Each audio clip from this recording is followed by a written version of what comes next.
Hello everyone, today I'm gonna start a new video with chapter verb. As you know कि verb chapter जो है सब बच्चे समझते हैं कि बहुत easy है, बहुत छोटा सा chapter है कि हमने बस transitive intransitive पढ़ लिया, finite non finite पढ़ लिया and it is enough. But यहाँ पर ये चैप्टर फिनिश नहीं होता है। इस चैप्टर को फिनिश करने के लिए हमें बहुत सारा डीप कंसेप्ट है जो हमें स्टडी करना है। आप चाहे कोई भी एग्जाम की प्रिपरेशन कर रहे हो, चाहे आप एसएससी के लिए प्रिपेयर कर रहे हो, DSSB के लिए कर रहे हो, बैंकिंग के लिए कर रहे हो या फिर आप किसी स्कूल एग्जाम की ही तैयारी कर रहे हो, तो ये वीडियो आपके लिए बहुत हेल्पफुल होने वाली है। तो हम चैप्टर को समझते हैं, आज स्टार्ट करते हैं वर्ब्स चैप्टर। ये जो वर्ब चैप्टर है ये होता क्या है? वर्ब, अभी तक हम क्या समझते थे वर्ब्स के रिगार्डिंग कि कोई भी डूइंग वर्ड है या एक्शन वर्ड है तो वो सब क्या होते हैं, हमारे वर्ब्स होती हैं। बट दैट डजंट मीन कि आप इसे कहीं पर भी प्लेस कर रहे हैं, किसी भी सिचुएशन पर है तो वहां पर हम इसे वर्ब की तरह ही ट्रीट करने वाले हैं। फॉर एन एग्जाम्पल, यहाँ पर मैं आपको एक एग्जाम्पल देने वाली हूँ। गो अगर आप नॉर्मली वर्ड्स चेक करते हैं तो गो वर्ड आपकी एक वर्ब है, बट ये एक फ्रेज की फॉर्म में हमने यहाँ पर यूज किया। जब हम इसे पूरे सेंटेंस में यूज करते हैं, like go is the main verb in that sentence, किसी और सेंटेंस के अंदर गो को इस्तेमाल किया गया, यूज किया गया और वहां पर इसे मेन वर्ब के फॉर्मेट में यूज किया गया। तो वहां पर उन्होंने क्या बताया कि वो आपको बता रहे हैं कि गो जो है इस वर्ड को हमने एज अ मेन वर्ब किसी और सेंटेंस में यूज किया। ठीक है, तो यहां पर हमारी जो वर्ब है वो क्या है? इज। क्लियर? इस वर्ब से पहले हमारा क्या है? सब्जेक्ट, और सब्जेक्ट के प्लेस पर मींस नाउन के प्लेस पर गो वर्ड को यूज किया गया। ठीक है, और आपका जो सेंटेंस का बेस फॉर्मेट होता है वो क्या होता है? Subject plus verb plus object, और सब्जेक्ट के प्लेस पर दो ही चीजें आ सकती हैं, या तो नाउन हो सकता है या फिर आपका pronoun. Same with the object, यहां पर भी या तो नाउन हो सकता है या फिर इसका प्रोनाउन। तो प्रोनाउन और नाउन के फॉर्मेट के अंदर अगर एक वर्ड का इस्तेमाल किया गया, चाहे वो कैसे भी फॉर्म में हो, चाहे वो आपकी फर्स्ट फॉर्म दे रखी है, चाहे आपको हैविंग प्लस वर्ब की थर्ड फॉर्म दे रखी है, कोई भी फॉर्मेट है, या V1 प्लस ING दे रखा है, तो वो आपका वर्ब नहीं माना जाएगा, वो आपके क्या माने जाएंगे? सब्जेक्ट माना जाएगा। अब यहाँ पर गो नॉर्मली बच्चे देखकर कंफ्यूज हो जाते हैं कि गो वर्ड है मतलब ये वर्ब होगी, बट यहाँ पर ये वर्ब की तरह इस्तेमाल नहीं हुआ। तो आपको इस चैप्टर में मेनली ये समझना है कि किस जगह पर उस वर्ड का प्लेसमेंट हुआ है, ताकि हम उसको डिफाइन कर सके कि ये वर्ब है या नहीं। ठीक है, तो अब हम वर्ब के जो सेगमेंट्स हैं डिफरेंट हम उनको स्टडी करेंगे कि कौन कौन से सेगमेंट्स है इसके अंदर। चलिए स्टार्ट करते हैं आगे। वर्ब्स जो है दो पार्ट्स में डिवाइडेड है। सबसे पहला जो हमारा पार्ट है वो हमारा फाइनाइट, और दूसरा हमारा पार्ट है नॉन फाइनाइट्स। बहुत डिटेल में हम इसकी स्टडी करने वाले हैं। Finite verbs and the second one is non finite verbs. Finite verbs जो होती है हमारी, फाइनाइट मींस हम अब तक समझते आ रहे थे कि दो चीजें होती हैं, main verb and helping verb. अभी तक हमने इतना समझा फाइनाइट में मेन वर्ब्स और हेल्पिंग वर्ब्स, बट हम यहाँ पर फाइनाइट्स को और दो सेगमेंट्स में डिवाइड कर रहे हैं। The first one is transitive and the second one is intransitive. हमारी ये जो ट्रांजिटिव वर्ब्स है, ट्रांजिटिव वर्ब्स ऐसी होती है कि जिनको दो पार्ट्स में डिवाइड करके हम उसका ऑब्जेक्ट फाइंड आउट करते हैं। तो ट्रांजिटिव के भी दो सेगमेंट्स हो गए। The first one is monotransitive and the second one is ditransitive. Mono one means क्या है? सिंगल, मतलब एक ही ऑब्जेक्ट आपको मिलने वाला है, और डाई का मीन्स क्या है? यहाँ पर दो, आपको दो ऑब्जेक्ट्स मिलने वाले हैं। जिस भी सेंटेंस के अंदर आपकी वर्ब के साथ कोई ऑब्जेक्ट मिलता हो तो ऐसी वर्ब्स को हम क्या कहते हैं? Transitive verbs. और जिस सेंटेंस के अंदर आपको वर्ब के साथ उसका कोई भी ऑब्जेक्ट ना मिले तो ऐसी वर्ब्स को हम क्या कहते हैं? Intransitive verbs. ठीक है, अब हमारी ये जो इंट्रांजिटिव वर्ब्स हैं इनको भी हमने दो पार्ट्स में डिवाइड किया है। The first one is complete प्रेडिकेशन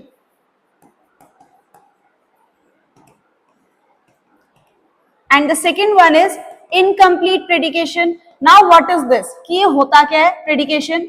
वो कह रहे हैं कि जो प्रेडिकेशन का पॉइंट है वो क्या कहता है कि आपकी जो वर्ब है, क्या वो वर्ब आगे आपके पार्ट को एड ऑन करने के लिए डिमांड करती है या नहीं करती। मींस हमारी जो वर्ब सेंटेंस में गिवन है उस वर्ब में क्या कुछ ऐसा पार्ट है जो कह रहे हैं कि नहीं अभी ये सेंटेंस इनकम्प्लीट है, ये कंप्लीट नहीं हुआ तो कुछ और ऐड करो। या हो सकता है कि आपकी वर्ब पर ही आपका सेंटेंस फिनिश हो जाए और किसी सेंटेंस की और किसी वर्ड्स की आगे फ्रेज की डिमांड ना हो। तो ऐसे दो टाइप बनते हैं जिसकी मैं एग्जांपल्स यहाँ पर आपको लेके दिखा रही हूँ। कंप्लीट प्रेडिकेशन का पहले हम एग्जांपल ले रहे हैं, द बर्ड्स फ्लाई। अब यहां पर हमारी जो वर्ब है वो क्या है, फ्लाई, द बर्ड्स फ्लाई। ये जो फ्लाई वर्ब है, क्या ये आगे हमें डिमांड करे कि हमें कुछ और चाहिए कि सेंटेंस को कंप्लीट करने के लिए? ऐसा लग रहा है कि हमारा सेंटेंस कंप्लीट नहीं है, क्या ऐसी फीलिंग है? बिल्कुल भी नहीं। बर्ड्स फ्लाई, फ्लाई पर हमारा सेंटेंस यहाँ फिनिश हो गया, वर्ब पर फिनिश हो गया, और ये वर्ब आगे और वर्ड्स की डिमांड नहीं कर रही है।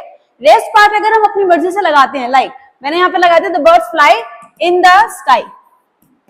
अगर मैं इस इन द स्काई पार्ट को रिमूव कर देती हूँ तो मेरा सेंटेंस इनकम्प्लीट नहीं है, मेरा सेंटेंस कंप्लीट है। फ्लाई पर हमारा सेंटेंस फिनिश हो सकता है, ठीक है। तो ऐसी वर्ब्स को हम क्या कहते हैं, इंट्रांजिटिव वर्ब्स विद कंप्लीट प्रेडिकेशन, ठीक है। और अगर मेरी वर्ब ऐसी आ जाए जो कहे कि नहीं, यहां पर हमारा सेंटेंस कंप्लीट नहीं है, हमें आगे और रिक्वायरमेंट है, जैसे कि शी सीम्स हैप्पी, ठीक है। यहां पर हमारी जो वर्ब है वो क्या है, सीम्स। शी सीम्स, वो दिख रही है, कैसी दिख रही है, कहां दिख रही है, क्यों दिख रही है, कुछ तो आगे और चाहिए, क्योंकि सीम्स तक हमारा सेंटेंस कंप्लीट नहीं होता, हमें आगे और रिक्वायरमेंट रहती है। तो हमने क्या किया, यहाँ पर हैप्पी ये वर्ड एड ऑन किया, ठीक है, कि वो कैसी दिख रही है, खुश दिख रही है। अब यहां अगर हम सीम्स तक इस सेंटेंस को फिनिश कर देते तो शायद ये हमारा सेंटेंस फिनिश नहीं माना जाता, बिकॉज ये जो वर्ब है ये इनकम्प्लीट प्रेडिकेशन है, कि इसके अंदर आगे हमें और वर्ड्स की रिक्वायरमेंट है इस सेंटेंस को प्योर सेंस देने के लिए, कंप्लीट सेंस देने के लिए। तो हमने यहाँ पर हैप्पी वर्ड को ऐड ऑन किया, और जैसे ही हमने इसको ऐड ऑन किया ये हमारा सेंटेंस कंप्लीट लगा। तो यहाँ पर हम इसे क्या कहेंगे, इनकम्प्लीट प्रेडिकेशन। क्लियर। तो हमारे जो इंट्रांजिटिव वर्ब्स है, ये हमारा ऑब्जेक्ट नहीं है। बहुत से बच्चे यहाँ पर कंफ्यूज होते हैं कि हम हैप्पी को ऑब्जेक्ट बना दिया हमने, ठीक है। जैसे हम कह सकते हैं कि I want to be a doctor, ठीक है। डॉक्टर कोई यहाँ पर ऑब्जेक्ट नहीं है आपका, आप एक फीलिंग ले रहे हैं इस चीज की कि हमें डॉक्टर बनना है। क्लियर। तो हमें खुश रहना है, कोई एक्टिविटी होने का चांस दे रहा है कि एक्टिविटी हो सकती है, बट वो एक्टिविटी है नहीं। क्लियर। यहाँ पर ऐसे वर्ड्स को हम ऑब्जेक्ट कंसीडर नहीं करते हैं। ऑब्जेक्ट मीन्स आपका या तो नाउन होना चाहिए या फिर आपका प्रोनाउन होना चाहिए, और यहाँ पर हैप्पी जो वर्ड दिया गया है ये आपका कोई नाउन नहीं है, ये एक फीलिंग है, ठीक है। और ऐसी फीलिंग्स को हम प्रोनाउन का नाम या नाउन का नाम नहीं देते, ये ऐसी वर्ब्स के साथ जुड़ते हैं जो इनकम्प्लीट प्रेडिकेशन को शो करते हैं, तो उनको कंप्लीट करने के लिए इन वर्ड्स को एड ऑन किया जाता है। क्लियर। तो हमारे जो फाइनाइट वर्ब्स हैं ये हमारे दो पार्ट्स में डिवाइडेड है, main verbs and helping verbs, और इनके दो टाइप्स भी है, ट्रांजिटिव एंड इंट्रांजिटिव। अभी हम और डिटेल में मेन वर्ब और हेल्पिंग वर्ब इन दोनों के कंसेप्ट को भी क्लियर करेंगे कि इसमें क्या है। अभी तक हमने जो समझा वो ट्रांजिटिव और इंट्रांजिटिव को समझा, अब हम जो नॉन फाइनाइट के पार्ट्स हैं हम उनको समझने वाले हैं, ठीक है। नॉन फाइनाइट वर्ब्स को भी 3 सेगमेंट्स में डिवाइड किया गया। वो जो 3 सेगमेंट्स हैं बहुत इंपॉर्टेंट है, और तीनों में ऐसे लगता है कि जैसे मानो कि आपकी जो वर्ब्स हैं वो कंप्लीट है, वो वर्ब ही है, बट वो रियलिटी में वर्ब नहीं है, ठीक है, वर्ब के फॉर्मेट में ही इस्तेमाल हो रही है। The first one is infinitive, the second one is jarring, and the third one is participle. Clear. Infinitive, infinitive क्या है, टू प्लस वर्ब की फर्स्ट फॉर्म, इस फॉर्मेट के अंदर ही आती है। इंफिनिटिव्स हमारे बेयर भी होते हैं जिसमें टू लगा हुआ नहीं मिलेगा आपको, ऐसा भी हो सकता है। जेरिंड क्या है, जो हमारे V1 के साथ ing लगा मिले वो हमारा जेरिंड है। जो हमारे पार्टिसिपल्स हैं ये भी हमारे 3 सेक्शंस के अंदर डिवाइडेड है। The first one is present, second one is past, and the third one is perfect. Clear. अब यहां पर इन तीनों की हमने डिटेल समझनी है कि ये तीनों क्या है। इंफिनिटिव 2 प्लस वर्ब की फर्स्ट फॉर्म है। देखिए इंफिनिटिव से होते हैं ना 3 फॉर्मेट के अंदर इस्तेमाल हो सकते हैं, या तो आप इसको नाउन की फॉर्म में ले सकते हो सब्जेक्ट या ऑब्जेक्ट के प्लेस पर, या फिर आप इसको एडजेक्टिव की फॉर्म में ले सकते हो, या फिर आप इसको एडवर्ब की फॉर्म में ले सकते हो। दैट मींस आपकी ये जो नॉन फाइनाइट वर्ब्स है, ये नॉन फाइनाइट वर्ब्स आपकी मेन वर्ब कभी भी कंसीडर नहीं होने वाली, ठीक है। यहाँ पर ये जो वर्ब्स यूज हो रही है सारी नॉन फाइनाइट्स, ये कभी भी मेन वर्ब नहीं है, ये अलग अलग फॉर्मेट्स में यूज होती हैं, बट ये कौन से फॉर्मेट्स में यूज हो रही है, 3 फॉर्मेट्स हैं, या तो नाउन के फॉर्मेट में, सेकंड वन एडजेक्टिव के फॉर्मेट में, या फिर तीसरा क्या है एडवर्ब के फॉर्मेट में। Is it clear now. कि तीन वर्ब्स के फॉर्म में, तीन चीजों के फॉर्म में, that is noun, adjective and adverb, ये मेन वर्ब कभी भी कंसीडर नहीं होने वाली। अब हम नॉन इंफिनिटिव की बात करें तो इंफिनिटिव इन तीनों केसेस में आ सकता है, नाउन फॉर्मेट में भी आ सकता है, एडजेक्टिव भी आ सकता है और एडवर्ब भी आ सकता है। तीनों फॉर्मेट्स के अंदर हम इंफिनिटिव को यूज करते हैं। और ये किस फॉर्मेट में आती है? 2+V1। क्लियर कि 2+V1 के फॉर्मेट में इसको हम इस्तेमाल करते हैं। और जहां भी 2+V1 मिल जाए उसको हर किसी को आपको क्या कहना है कि ये क्या है? हमारा इंफिनिटिव। 2+V1 हो सकता है कि 2 ना लगा हुआ हो, ठीक है, सिर्फ V1 हो बट आपकी वो मेन वर्ब भी नहीं है, ओनली V1 है, जैसे कि लाइक, सी, ये जो कुछ वर्ड्स होते हैं, ये वर्ब्स होती हैं, ये रन, ये अकेले भी आ जाती हैं जिसमें हमें टू की जरूरत नहीं होती है, बिना टू लगाए भी हम इसमें काम कर सकते हैं। जैसे कि एग्जाम्पल के तौर पे मैं आपको बताती हूँ, आई मेड हिम रन। यहां पर ये जो रन है, ठीक है, और ये मेड है, दो वर्ब्स आपको गिवन है। ये जो दो वर्ब्स है, मेड हिम रन, मेड यहां पर क्या है? Main verb. लेकिन जो रन है, क्या वो यहाँ पर मेन वर्ब है? मेन वर्ब बेटा एक ही हो सकती है, सारी नहीं हो सकती, ठीक है। तो यहाँ पर रन हमारा क्या है? बेयर इन्फिनिटिव, यहाँ पर टू नहीं लगा हुआ, बट बिना टू के यहाँ पर मेन वर्ब की फॉर्म में भी नहीं है, अदर वर्ब है दैट इज रन, जिसको हम क्या कहेंगे? इन्फिनिटिव। और कौन सा इन्फिनिटिव माना जाएगा? ये बेयर इन्फिनिटिव। फिर आता है हमारा जेरेंड। जेरेंड वो चीज है V1+ing जो या तो आपके सब्जेक्ट के प्लेस पर होगा या फिर आपके ऑब्जेक्ट के प्लेस पर, ठीक है। दो फॉर्मेट में, जैसे कि स्विम का स्विमिंग कर सकते हैं हम, प्ले का प्लेइंग कर सकते हैं, ऐसे डिफरेंट फॉर्मेट्स के अंदर हम इसको यूज करते हैं। यहां पर ये जो वर्ब है किस फॉर्मेट के अंदर लगने वाली है? या तो सब्जेक्ट के प्लेस पर या फिर ऑब्जेक्ट के प्लेस पर, दैट मींस नाउन की फॉर्म में इसका यूज होगा, ठीक है। नाउन के फॉर्म में जब यूज हो रहा है, एग्जाम्पल के तौर पर हम यहां पर ले रहे हैं, swimming is a good exercise, ठीक है। हमारे यहां पर मेन वर्ब क्या है? इज से पहले, मेन वर्ब से पहले हमेशा हमारा क्या होता है? सब्जेक्ट। तो इससे पहले यहाँ पर swimming, swim plus ing that is swimming, तो यहाँ पर हमने मेन वर्ब के फॉर्मेट में क्या ले लिया? इज, और उससे पहले सब्जेक्ट के प्लेस पर क्या आ गया? V1+ing। और सब्जेक्ट या ऑब्जेक्ट के प्लेस पर अगर आपकी V1+ing आती है तो उसे हम क्या कहते हैं? जेरेंड, ठीक है। यहाँ पर ये स्विमिंग वर्ड क्या है? जेरेंड। ऐसे ही आपके ऑब्जेक्ट के प्लेस पर भी स्विमिंग वर्ड आ सकता है, ठीक है। लाइक एग्जाम्पल के तौर पर, आई लव स्विमिंग, ठीक है। आई लव स्विमिंग, यहाँ पर मेन वर्ब हमारी क्या है? लव। क्लियर? लव वर्ड पर हमने दो क्वेश्चंस पुट करने हैं, I love what, I love हुम। व्हाट क्या पसंद है? स्विमिंग पसंद है। तो यहाँ पर हमारा V1+ing जो इस्तेमाल हुआ है वो ऑब्जेक्ट के प्लेस पर है, और ऑब्जेक्ट के प्लेस पर अगर V1+ing आता है तो उसे हम क्या कहते हैं? जेरेंड कहते हैं, ठीक है। तीसरा जो हमारा टॉपिक है वो है पार्टिसिपल। बहुत डिटेल में इसको समझने की जरूरत है, तो यहां से मैं इसे फिर से तीनों पार्ट्स को समझाने वाली हूं।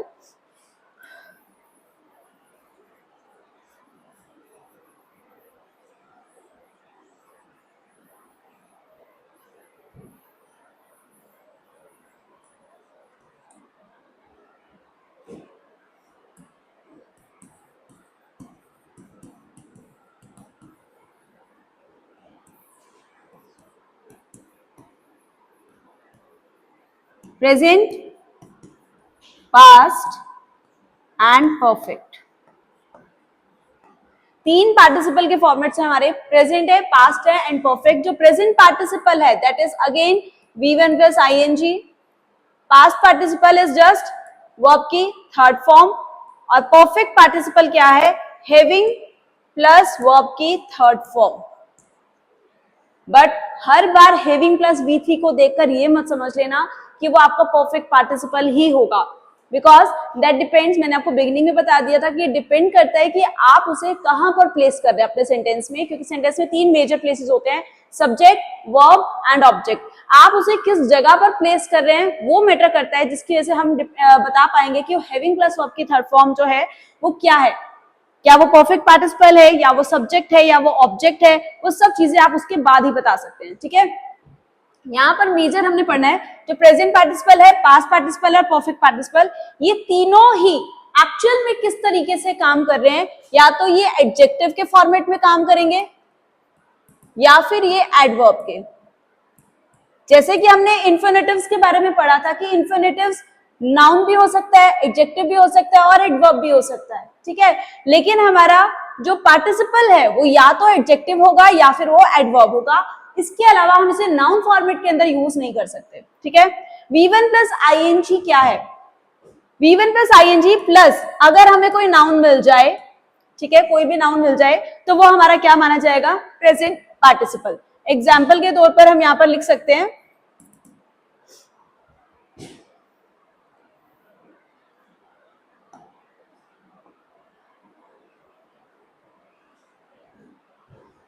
यहां पर हम इसका एक एग्जाम्पल ले रहे हैं।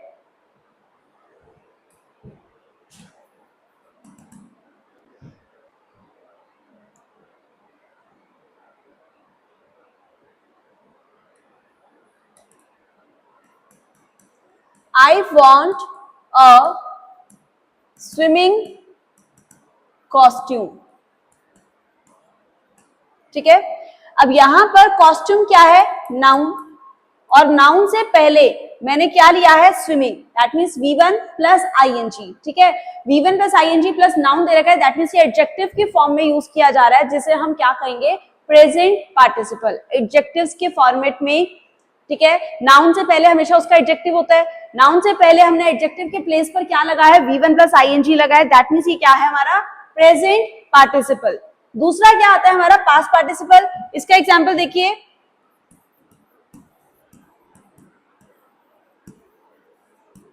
he sat on the broken chair, ठीक है। he sat on the broken chair, chair क्या है? यहाँ पर नाउन है, नाउन से पहले हमने क्या देखा? वर्ब की थर्ड फॉर्म, ठीक है। क्या है ये? वर्ब की थर्ड फॉर्म। चेयर नाउन है, चेयर के पहले ब्रोकन लिखा है कि टूटी हुई चेयर पर वो बैठ गया था, ठीक है। जब वो टूटी हुई चेयर ब्रोकन लिखा है मतलब वर्ब की third form break, broke, broken third form लगी है, नाउन से पहले लगी है, और नाउन से पहले उसका एडजेक्टिव होता है। एडजेक्टिव के प्लेस पर अगर आपकी वर्ब की थर्ड फॉर्म आ जाए तो उसे हम क्या कहते हैं? पास्ट पार्टिसिपल, ठीक है। तीसरा क्या है हमारा? Perfect participle, having plus verb की थर्ड फॉर्म। यहां पर हम इसका एग्जांपल देखते हैं, having gone to college he realized that he has done a great work. College जाने के बाद उसे रियलाइज हुआ कि उसने बहुत सही वर्क किया है, ठीक है। अब यहां पर हैविंग गॉन हमारा क्या है? परफेक्ट पार्टिसिपल है, ठीक है। लेकिन यहां मैंने आपको बोला स्टार्टिंग में कि हैविंग प्लस वर्ब की थर्ड फॉर्म हर जगह देखकर ये मत समझ लेना कि वो आपका क्या है? Perfect participle. इसी का एक एग्जांपल मैं और दूंगी कि किस तरीके से हम आइडेंटिफाई कर सकते हैं। Having gone to college is the main task of my life. College जाना ही सबसे बड़ा टास्क है, ठीक है। ये हमारी क्या है? वर्ब, और वर्ब से पहले क्या आ गया? सब्जेक्ट। वर्ब से पहले हमारा सब्जेक्ट होता है, और ये पूरे फ्रेज के फॉर्मेट में है, सब्जेक्ट के प्लेस पर है। तो यहां पर हैविंग गॉन को आप परफेक्ट पार्टिसिपल नहीं कह सकते, ठीक है। आपका परफेक्ट पार्टिसिपल ये है क्योंकि यहां पर जो वर्ब है रियलाइज, उससे पहले उसका एक सब्जेक्ट गिवन है ऑलरेडी, ठीक है। रियलाइज वर्ड से पहले उसका सब्जेक्ट ही गिवन है, दैट मीन्स ये पार्ट आपका सब्जेक्ट नहीं है, ये क्या है? आपका पार्टिसिपल। और कौन सा पार्टिसिपल है ये? Perfect participle. क्लियर? यहां तक ये कंसेप्ट क्लियर हुआ। मैं अभी आपको पूरा फ्लो चार्ट बिल्कुल नीट एंड क्लीन बनाकर देने वाली हूँ। You can write it down in your notebooks, और जहां कहीं भी आप अपने नोट्स क्रिएट करते हैं तो आप वो इजीली बना सकते हैं, ताकि आप इस पार्ट को समझ सके कि नॉन फाइनाइट सेक्शन क्या है हमारा। नॉन फाइनाइट्स को मैंने पूरा डिटेल में आपको क्लियर कर दिया है। रादर हमारा फाइनाइट का जो टास्क है वो कंप्लीट करना रहता है। इसके बाद हम नेक्स्ट वीडियो के अंदर फाइनाइट वर्ब्स को बहुत डिटेल में समझने वाले हैं, ठीक है। बहुत प्यारे तरीके से इसके अंदर मॉडल्स और जितने भी ऑक्सिलरी वर्ब्स हैं वो सारी उसमें क्लियर की जाएंगी, सारे समझाए जाएंगे, 2 चैप्टर्स हमारे उसमें कवर होंगे। यहां तक आपका जो नॉन फाइनाइट्स वाला टास्क है वो फिनिश हो चुका है। अभी आप एक बार फ्लो चार्ट जरूर देख लीजिए।